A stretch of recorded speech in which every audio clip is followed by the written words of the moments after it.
ನಮಸ್ಕಾರ, ಫೋಕಸ್ 18ಗೆ ಸ್ವಾಗತ. ನಾನ್ ಶರ್ಮಿತಾ ಶೆಟ್ಟಿ. ಬೂದಿ ಮುಚ್ಚಿದ ಕೆಂಡ, ಜೂನ್ 14ಕ್ಕೆ ಸಿಎಂ ಗೇಮ್. ಬಿಜೆಪಿ ಭಿನ್ನಮತವೇ ಕೈಗೆ ವರಾನ, ಮತ್ತೆ ಹೆಣದ್ರ ಚಕ್ರವ್ಯೂಹ. 2010ರಲ್ಲಿ ಸಿದ್ದು ಹೂಡಿದ ಅಸ್ತ್ರ, 2021ರಲ್ಲಿ ಡಿಕೆಶಿನೂ ಹೂಡ್ತಾರ. ಇದೇ ಇವತ್ತಿನ ಫೋಕಸ್ 18. 11 ವರ್ಷ ಜೂನ್ ಸೀಕ್ರೆಟ್ಸ್. ಬೂದಿ ಮುಚ್ಚಿದ ಕೆಂಡ, ಜೂನ್ 14ಕ್ಕೆ ಸಿಎಂಗೆ.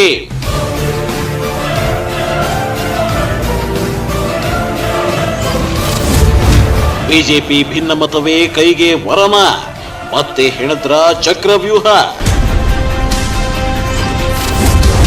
2010ರಲ್ಲಿ ಸಿದ್ದು ಹೂಡಿದ ಅಸ್ತ್ರ, 2021ರಲ್ಲಿ ಡಿಕೆಶಿನೂ ಹೂಡ್ತಾರ.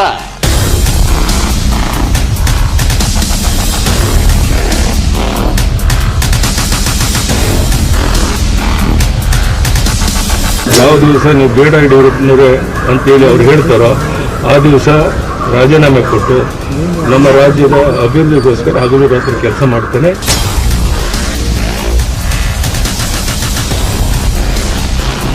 ಸಿಎಂ ಹೇಳಿದ ಇದೊಂದೇ ಒಂದು ಮಾತು ರಾಜ್ಯ ಬಿಜೆಪಿಯಲ್ಲಿ ಕೋಲಾಹಲವನ್ನೇ ಸೃಷ್ಟಿ ಮಾಡಿದೆ.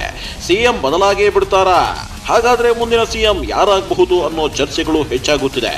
ಅಷ್ಟೇ ಅಲ್ಲ, ಸಿಎಂ ಬಿಎಸ್ವೈ ಇಂಥದೊಂದು ಹೇಳಿಕೆ ಕೊಟ್ಟಿದ್ಯಾಕೆ, ಅದರ ಹಿಂದಿರೋ ಅಸಲಿ ಮರ್ಮ ಏನು ಅನ್ನೋದು ಬಿಜೆಪಿ ವಲಯದಲ್ಲೇ ದೊಡ್ಡ ಮಟ್ಟದಲ್ಲಿ ಸದ್ದು ಮಾಡ್ತಾ ಇದೆ.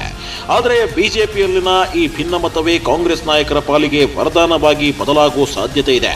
ಅಷ್ಟೇ ಅಲ್ಲ, ಬಿಜೆಪಿಯ ಬೆಂಕಿಯನ್ನೇ ಬಂಡವಾಳ ಮಾಡಿಕೊಂಡು ಟಗರು ಸಿದ್ದರಾಮಯ್ಯ ಮತ್ತು ಕನಕಪುರದ ಬಂಡೆ ಡಿಕೆಶಿ ಹೊಸ ರಣತಂತ್ರ ಹಿಡಿಯುತ್ತಿದ್ದಾರೆ. ಆ ರಣತಂತ್ರ ಹೇಗಿದೆ ಅಂತ ನೋಡಿದ್ರೆ ನೀವು ನಿಜಕ್ಕೂ ಶಾಕ್ ಆಗೋದು ಗ್ಯಾರಂಟಿ.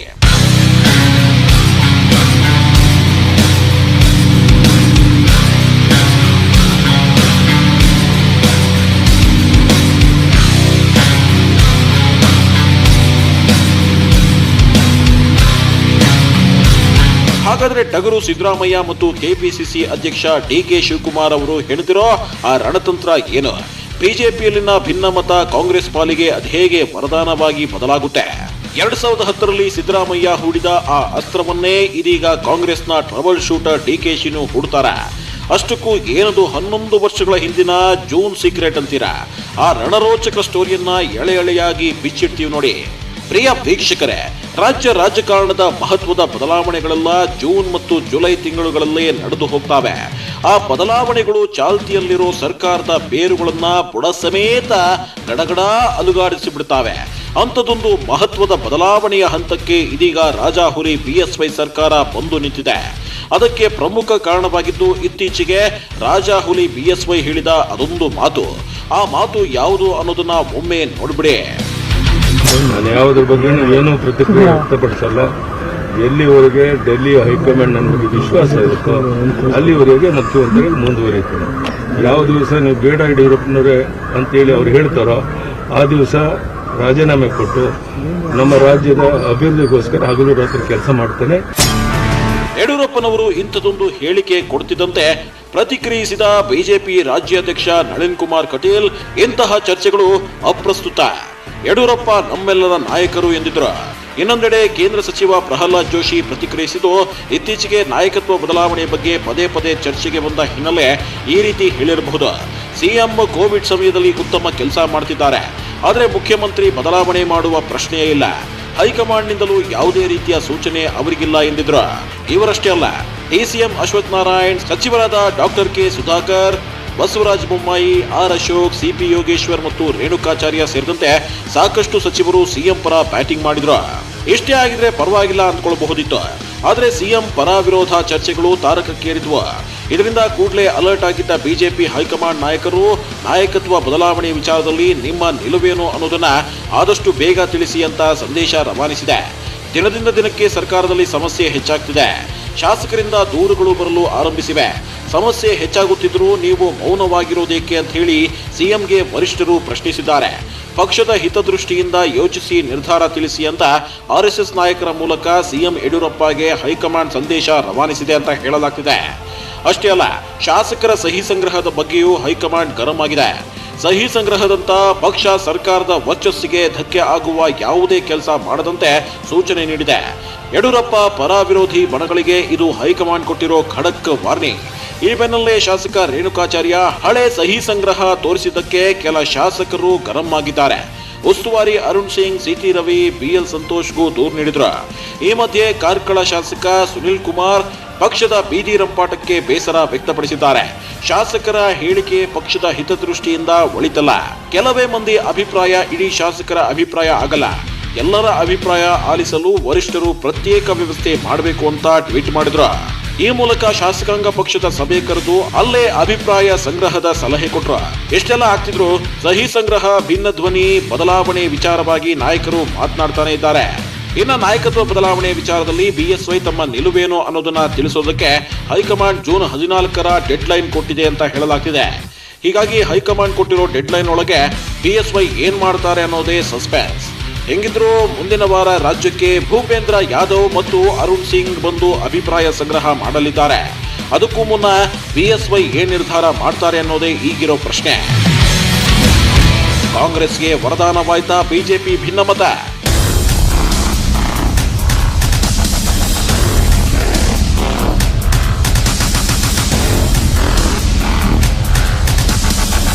ಬಿಜೆಪಿಯಲ್ಲಿ ಸಿಎಂ ನಾಯಕತ್ವ ಬದಲಾವಣೆ ವಿಚಾರ ದೊಡ್ಡ ಸದ್ದು ಮಾಡ್ತಾ ಇದ್ರೆ, ಇತ್ತ ಈ ಬೆಳವಣಿಗೆಯನ್ನ ಹೇಗೆ ಎನ್ಕ್ಯಾಶ್ ಮಾಡ್ಕೊಳ್ಬೇಕು, 2023ರ ಚುನಾವಣೆಯಲ್ಲಿ ಗೆಲುವಿಗೆ ಹೇಗೆ ದಾಳ ಉಳಿಸಬೇಕು ಅನ್ನೋ ರಣತಂತ್ರ ಹೆಣೆಯುವಲ್ಲಿ ಕಾಂಗ್ರೆಸ್ ನಾಯಕರು ನಿರತರಾಗಿದ್ದಾರೆ.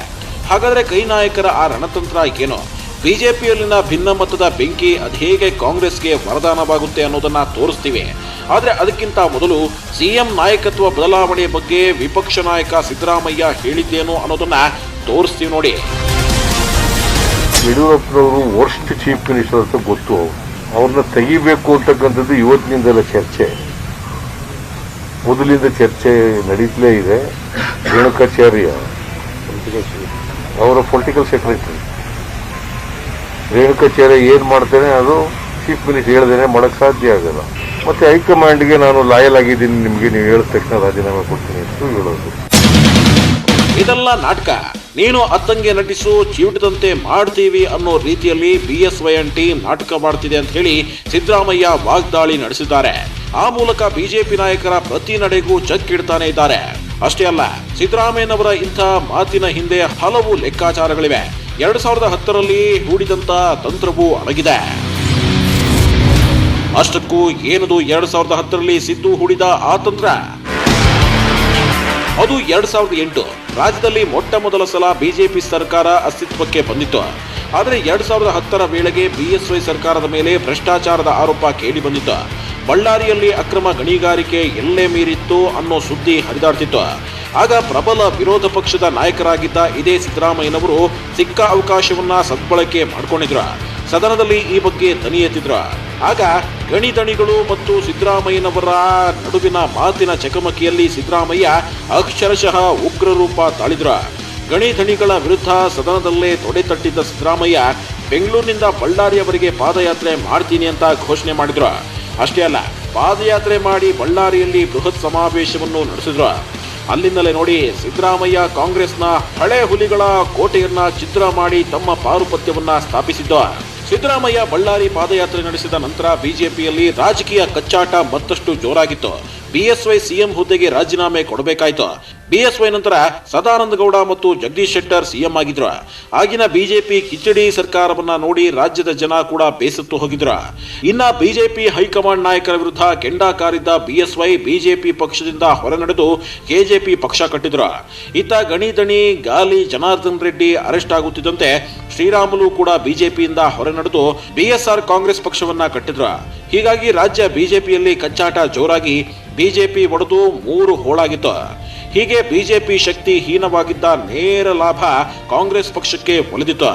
ಇದೇ ಕಾರಣಕ್ಕೆ 2013ರ ಸಾರ್ವತ್ರಿಕ ವಿಧಾನಸಭಾ ಚುನಾವಣೆಯಲ್ಲಿ ಕಾಂಗ್ರೆಸ್ 122 ಸ್ಥಾನಗಳನ್ನು ಗೆದ್ದು ಅಧಿಕಾರ ಹಿಡಿದ್ರೆ ಬಿಜೆಪಿ 40 ಸ್ಥಾನಗಳಿಗೆ ಕುಸಿದಿತ್ತು.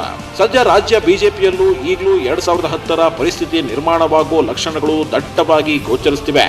ಸಿಎಂ ಬಿಎಸ್ವೈ ಅದ್ಯಾವ ಅರ್ಥದಲ್ಲಿ ಹೈಕಮಾಂಡ್ ಹೇಳಿದ್ರೆ ರಾಜೀನಾಮೆ ಕೊಡ್ತೀನಿ ಅಂತ ಹೇಳಿದ್ರೋ ಗೊತ್ತಿಲ್ಲ. ಆದರೆ ಬಿಎಸ್ವೈ ಅವರು ರಾಜೀನಾಮೆ ಕೊಟ್ಟರೆ ರಾಜ್ಯ ಬಿಜೆಪಿಯಲ್ಲಿ ಅಲ್ಲೋಲ ಕಲ್ಲೋಲ ನಡೆದು ಹೋಗೋ ಸಾಧ್ಯತೆ ಇದೆ. ಅದರ ನೇರ ಲಾಭವನ್ನ ಎನ್ಕ್ಯಾಶ್ ಮಾಡಿಕೊಳ್ಳೋಕೆ ಸಿದ್ದರಾಮಯ್ಯ ಮತ್ತು ಕೆಪಿಸಿಸಿ ಅಧ್ಯಕ್ಷ ಡಿಕೆ ಶಿವಕುಮಾರ್ ಕಾದು ಕೂತಿದ್ದಾರೆ. ಅಷ್ಟೇ ಅಲ್ಲ, ಅದೊಂದು ನಿಗೂಢ ಚಕ್ರವ್ಯೂಹವನ್ನು ಹೆಣೆಯುತ್ತಿದ್ದಾರೆ.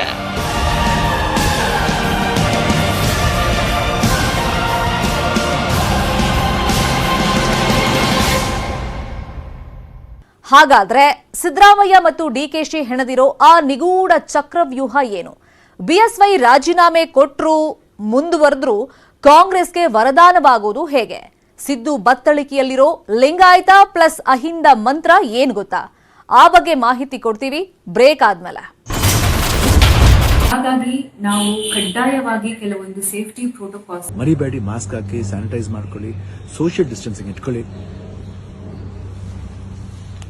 ಬಿಜೆಪಿ ನಾಯಕರ್ಯಾರು ಬಹಿರಂಗ ಹೇಳಿಕೆಗಳನ್ನ ಕೊಡಬಾರದು ಅಂತ ಹೇಳಿ ಹೈಕಮಾಂಡ್ ತಾಕೀತು ಮಾಡಿದೆ. ಹೀಗಾಗಿ ಸದ್ಯ ರಾಜ್ಯ ಬಿಜೆಪಿಯಲ್ಲಿ ಬೂದಿ ಮುಚ್ಚಿದ ಕೆಂಡದಂತ ಪರಿಸ್ಥಿತಿ ಇದೆ. ಆದ್ರೆ ಜೂನ್ 14ರ ನಂತರ ಏನಾಗುತ್ತೋ ಅನ್ನೋ ಕುತೂಹಲ ಜಾಸ್ತಿ ಆಗ್ತಾ ಇದೆ. 2010ರಲ್ಲಿ ರಾಜ್ಯ ಬಿಜೆಪಿಯಲ್ಲಿ ಉಂಟಾಗಿದ್ದ ಆ ಬಿಕ್ಕಟ್ಟು ಈಗ ಮತ್ತೆ ಮರುಕಳಿಸುತ್ತಾ ಅನ್ನೋ ಅನುಮಾನಗಳ ಮಧ್ಯೆಯೇ ರಾಜ್ಯ ಕಾಂಗ್ರೆಸ್ನ ಸಿದ್ದರಾಮಯ್ಯ ಮತ್ತು ಡಿಕೆಶಿ ಬಿಜೆಪಿ ಸುತ್ತ ಚಕ್ರವ್ಯೂಹವನ್ನೇ ಹೆಣೆಯುತ್ತಿದ್ದಾರೆ. ಆ ಚಕ್ರವ್ಯೂಹ ಹೇಗಿದೆ ಅಂತ ನೋಡಿದ್ರೆ ನೀವು ನಿಜಕ್ಕೂ ಶಾಕ್ ಆಗ್ತೀರಾ. ಯಾಕಂದ್ರೆ ಆ ಚಕ್ರವ್ಯೂಹ ಸಕ್ಸಸ್ ಆಗಿದ್ದೆ ಆದ್ರೆ 2023ರಲ್ಲಿ ರಾಜ್ಯದಲ್ಲಿ ಕಾಂಗ್ರೆಸ್ ಅಧಿಕಾರಕ್ಕೆ ಬರೋದು ಪಕ್ಕಾ. 2010ರಲ್ಲಿ ಸಿದ್ದು, ಈಗ ಡಿಕೆಶಿ ಹೊಸ ಅಸ್ತ್ರ. ಹೌದು ವೀಕ್ಷಕರೇ, 2010ರಲ್ಲಿ ಸಿದ್ದರಾಮಯ್ಯ ಗಣಿದಣಿಗಳ ವಿರುದ್ಧ ತೊಡೆ ತಟ್ಟಿ ಬಳ್ಳಾರಿಗೆ ಪಾದಯಾತ್ರೆ ಮಾಡಿದ್ರು. ಆ ಮೂಲಕ ಕಮಲಕೋಟೆಯನ್ನ ಛಿದ್ರ ಮಾಡಿ ರಾಜ್ಯದ ಸಿಎಂ ಆಗಿದ್ರು. ಈಗ ಡಿಕೆಶಿ ಕೂಡ ಇದೇ ದಾಟಿಯಲ್ಲಿ ಬಿಜೆಪಿಯಲ್ಲಿನ ಒಳಜಗಳವನ್ನ ಎನ್ಕ್ಯಾಶ್ ಮಾಡಿಕೊಂಡು ಪಕ್ಷವನ್ನ ಅಧಿಕಾರಕ್ಕೆ ತಂದು ಸಿಎಂ ಆಗೋ ಕನಸು ಕಾಣ್ತಿದ್ದಾರೆ. ಇಂಟ್ರೆಸ್ಟಿಂಗ್ ಸಂಗತಿ ಏನಂದ್ರೆ 11 ವರ್ಷಗಳ ಹಿಂದೆ ಸಿದ್ದು ಬಳ್ಳಾರಿ ಪಾದಯಾತ್ರೆ ಮಾಡಿದ್ದು ಜೂನ್ ತಿಂಗಳಲ್ಲೇ. ಈಗಲೂ ಜೂನ್ ತಿಂಗಳಲ್ಲೇ ಬಿಜೆಪಿಯಲ್ಲಿ ಒಳಜಗಳ ಶುರುವಾಗಿದೆ. ಹೀಗಾಗಿ ಜೂನ್ ತಿಂಗಳಲ್ಲಿ ಕಾಂಗ್ರೆಸ್ ಪಕ್ಷ ಪುಟಿದೇಳಲು ಆಕ್ಸಿಜನ್ ಸಿಗುತ್ತಾ ಅನ್ನೋ ಚರ್ಚೆಗಳು ಹುಟ್ಕೊಂಡಿವೆ. ಅಹಿಂದ ಪ್ಲಸ್ ಲಿಂಗಾಯತ ಮಂತ್ರ. ರಾಜ್ಯ ಬಿಜೆಪಿ ಮತ್ತು ಬಿಎಸ್ವೈಗೆ ಬ್ಯಾಕ್ ಬೋನ್ ಆಗಿ ನಿಂತಿರೋದು ಲಿಂಗಾಯತ ಸಮುದಾಯ. ನಿಮಗೆ ಗೊತ್ತಿರಲಿ, ರಾಜ್ಯದಲ್ಲಿ 224 ವಿಧಾನಸಭಾ ಕ್ಷೇತ್ರಗಳ ಪೈಕಿ 58 ಮಂದಿ ಲಿಂಗಾಯತ ಶಾಸಕರಿದ್ದಾರೆ. ಇದರಲ್ಲಿ 38 ವೀರಶೈವ ಲಿಂಗಾಯತ ಶಾಸಕರು ಬಿಜೆಪಿಯಲ್ಲೇ ಇದ್ದಾರೆ. ಕಾಂಗ್ರೆಸ್ನಿಂದ 18 ವೀರಶೈವ ಲಿಂಗಾಯತ ಶಾಸಕರು ಮತ್ತು ಜೆಡಿಎಸ್ನಿಂದ 4 ಈ ಸಮುದಾಯದ ಅಭ್ಯರ್ಥಿಗಳು ಗೆದ್ದು ಬಂದಿದ್ದಾರೆ. ನಿಮಗೆ ಗೊತ್ತಿರಲಿ, ಇಷ್ಟು ದಿನ ಬಿಎಸ್ವೈ ಸಿಎಂ ಕುರ್ಚಿಯಲ್ಲಿ ಮುಂದುವರಿಯುತ್ತಿದ್ದಾರೆ ಅಂದ್ರೆ ಅದಕ್ಕೆ ಪ್ರಮುಖ ಕಾರಣ ಲಿಂಗಾಯತ ಸಮುದಾಯ. ಆದ್ರೆ ಈಗ ಖುದ್ದು ಬಿಎಸ್ವೈ ಅವರೇ ರಾಜೀನಾಮೆ ಮಾತನಾಡ್ತಿದ್ರು, ಲಿಂಗಾಯತ ಮಠಾಧೀಶರು ಸೈಲೆಂಟ್ ಆಗಿದ್ದಾರೆ. ಪಂಚಮಸಾಲಿ ಲಿಂಗಾಯತರಿಗೆ ಮೀಸಲಾತಿ ವಿಚಾರ ಬಿಎಸ್ವೈ ನಡೆಯ ಬಗ್ಗೆ ಲಿಂಗಾಯತರು ಅಸಮಾಧಾನಗೊಂಡಿರೋ ಸಾಧ್ಯತೆ ಇದೆ ಅಂತ ಹೇಳಲಾಗ್ತಿದೆ. ಹೀಗಾಗಿ 2023ರ ಎಲೆಕ್ಷನ್ ಅಲ್ಲಿ ಕಾಂಗ್ರೆಸ್ ನಾಯಕರು ಅಹಿಂದ ಪ್ಲಸ್ ಲಿಂಗಾಯತ ಮಂತ್ರ ಪಠಿಸಲು ಮುಂದಾದಂತಿದೆ. ಲಿಂಗಾಯತರು ಹೆಚ್ಚಾಗಿರೋ ಕ್ಷೇತ್ರಗಳನ್ನೇ ಗೆಲ್ಲಲು ರಣತಂತ್ರ ಹೆಣೆಯುತ್ತಿದ್ದಾರೆ. ಬಿಜೆಪಿ ಮೇಲಿನ ಲಿಂಗಾಯತರ ಮುನಿಸನ್ನ ಕಾಂಗ್ರೆಸ್ ಎನ್ಕ್ಯಾಶ್ ಮಾಡಿಕೊಳ್ಳಲು ಯತ್ನಿಸುತ್ತಿದೆ. ಹೀಗಾಗಿ ಲಿಂಗಾಯತ ವೋಟ್ ಬ್ಯಾಂಕ್ ಅನ್ನ ಉಳಿಸಿಕೊಳ್ಳಲು ಮುಂದಾಗಿರೋ ಬಿಜೆಪಿ ಹೈಕಮಾಂಡ್ ಬಿಎಸ್ವೈ ಅವರನ್ನೇ ಸಿಎಂ ಹುದ್ದೆಯಲ್ಲಿ ಮುಂದುವರಿಸೋ ಸಾಧ್ಯತೆ ಇದೆ. ಹಾಗೂ ಒಮ್ಮೆ ಬದಲಾಯಿಸಿದ್ರೂ ಬೇರೊಬ್ಬ ಲಿಂಗಾಯತ ನಾಯಕನನ್ನೇ ಮತ್ತೆ ಸಿಎಂ ಮಾಡೋ ಸಾಧ್ಯತೆ ಇದೆ. ಇನ್ನ 2023ರಲ್ಲಿ ಮತ್ತೆ ಅಧಿಕಾರಕ್ಕೆ ಬರೋ ಕನಸು ಕಾಣ್ತಿರೋ ಡಿಕೆಶಿ ಮತ್ತು ಸಿದ್ದರಾಮಯ್ಯ ಸದ್ಯ ಕೊರೋನಾ ನಿರ್ವಹಣೆಯಲ್ಲಿ ಬಿಜೆಪಿ ಸರ್ಕಾರದ ಎಡವಟ್ಟುಗಳನ್ನ ಅಸ್ತ್ರವಾಗಿಸಿಕೊಳ್ಳಲು ಯತ್ನಿಸುತ್ತಿದೆ. ಅಷ್ಟೇ ಅಲ್ಲ, ಲಸಿಕೆ ಖರೀದಿಗೆ ಕಾಂಗ್ರೆಸ್ 100 ಕೋಟಿ ಕೊಡ್ತೀವಿ ಅನ್ನೋ ಪ್ರಸ್ತಾವವನ್ನು ಸರ್ಕಾರದ ಮುಂದಿಟ್ಟಿದೆ. ಹಾಗೊಮ್ಮೆ ಬಿಎಸ್ವೈ ಸರ್ಕಾರ ಕಾಂಗ್ರೆಸ್ನಿಂದ 100 ಕೋಟಿ ಪಡೆದಿದ್ರೆ ಅದು ಕೂಡ ಕಾಂಗ್ರೆಸ್ ಚುನಾವಣಾ ಅಸ್ತ್ರವಾಗುತ್ತಿತ್ತು. ಆದರೆ ಸರ್ಕಾರ ಆ ನಿಟ್ಟಿನಲ್ಲಿ ಜಾಣ ಹೆಜ್ಜೆ ಇಟ್ಟಿದೆ. ಇನ್ನು ಬಿಎಸ್ವೈ ಬದಲಿಸಿದರೆ ಬಿಜೆಪಿಯಲ್ಲಿ ಗುಂಪುಗಾರಿಕೆ ಸೃಷ್ಟಿಯಾಗುತ್ತೆ. ಅದನ್ನ ನಿಭಾಯಿಸೋಕೆ ಪರ್ಯಾಯ ನಾಯಕತ್ವಕ್ಕೆ ಕಷ್ಟವಾಗಬಹುದು. ಅಂತಹ ಸಂದರ್ಭದಲ್ಲಿ ಬಿಜೆಪಿ ಸರ್ಕಾರ ಪತನ ಗ್ಯಾರಂಟಿ. ಹೀಗಾಗಿ ಮಧ್ಯಂತರ ಚುನಾವಣೆ ನಡೆದ್ರೂ ಅಚ್ಚರಿಯಿಲ್ಲ. ಅದಕ್ಕೆ ಈಗಲಿಂದಲೇ ಸಜ್ಜಾಗಬೇಕು ಅನ್ನೋ ಲೆಕ್ಕಾಚಾರಗಳು ರಾಜ್ಯ ಕಾಂಗ್ರೆಸ್ ಪಾಳ್ಯದಲ್ಲಿ ನಡೆಯುತ್ತಿದೆ. ಆದರೆ ಸದ್ಯ ಬಿಜೆಪಿಯಲ್ಲಿ ಪರಿಸ್ಥಿತಿ ಬೂದಿ ಮುಚ್ಚಿದ ಕೆಂಡದಂತಿದೆ. ಜೂನ್ 14ರ ನಂತರ ಅಂದ್ರೆ ಲಾಕ್ಡೌನ್ ತೆರವಿನ ನಂತರ ರಾಜ್ಯ ಬಿಜೆಪಿಯಲ್ಲಿ ಮತ್ತೆ ನಾಯಕತ್ವ ಬದಲಾವಣೆಯ ವಿಚಾರ ಮುನ್ನೆಲೆಗೆ ಬರೋ ಸಾಧ್ಯತೆ ಇದೆ. ಹೀಗಾಗಿ ಬಿಜೆಪಿ ನಾಯಕರ ನಡೆಯ ಮೇಲೆ ಕಾಂಗ್ರೆಸ್ ಲೆಕ್ಕಾಚಾರಗಳು ಬದಲಾಗೋ ಸಾಧ್ಯತೆ ಇದೆ.